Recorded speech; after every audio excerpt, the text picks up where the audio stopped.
Hello and welcome to the top tips and best practices for the new Rand Manor 23. As you know, it's our electric boat, our first one in our fleet. We're really excited. We've all had a little test drive and we all love it. We've all gone around Jurgården and it's a really great boat. So if you just follow me down to the stern of the boat. So this is what you see. You've got everything centered around a nice sort of captain's helm driving position. And this is where, if you just come this side, Peter, and then we can do the start of the how to switch the boat on and things like that. So it's just start straight away, come onto here, lift up this beautifully designed sunbathing and also hatch for all the where the engines are and the batteries and things like that. So here's the first thing you do. So you come down to here, this will be off like this, so all things will be off. You've got main switch and emergency, and then this is charging. All you need to do is click the switch. You'll hear it, a small click. You don't need to press emergency, and this light, don't need to worry about that. For now, it's purely just the main switch. Also in here, so we've got the 8 batteries that connect to everything in the boat. So this also does the engine, the power, everything up here, which I'm going to explain in a minute on the driver's helm. And then you've got the Cruise 4 Torquillo electric engine. We're constantly going to keep it down in the water. Don't touch it, you won't need to, just leave it down. Feel free to have a look around it though, it's really interesting, fascinating stuff that we've got at the moment. And then you literally will just come and pull this down again.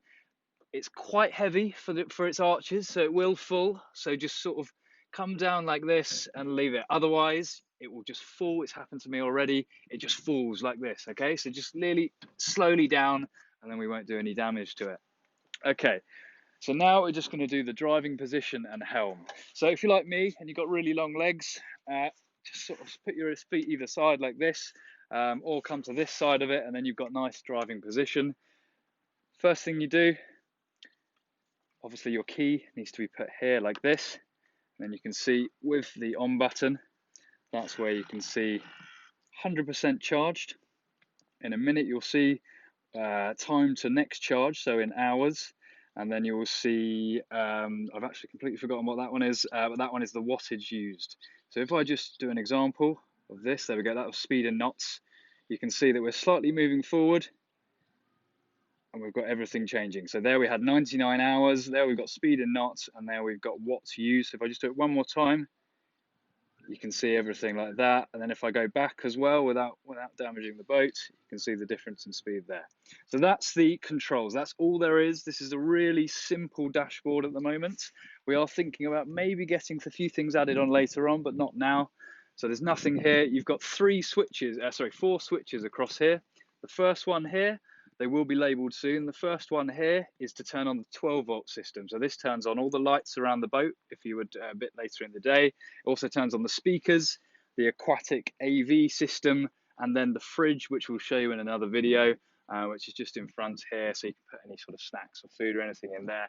Next one is more for nighttime. So you've got the lights there. One is the ambient lights like we have on the Agapis. And the second one is the deck lights, but you won't be able to see them in the daylight. Actually, you can see them. You might be able to not be able to see it on the thing, but you can see there.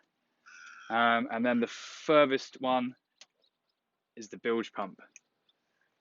So you can hear the bilge pump going. That's the bilge pump. You won't need to press that. That's for us. But those are the 4 simple buttons. And then always we've got the mobile phone holder here. So you can put your navigation device, Navico, Sea Pilot on there, and have a go around the island. But that's it for the very first tutorial on the Rand Manor, and keep a lookout for the more and get out on the water. Bye bye.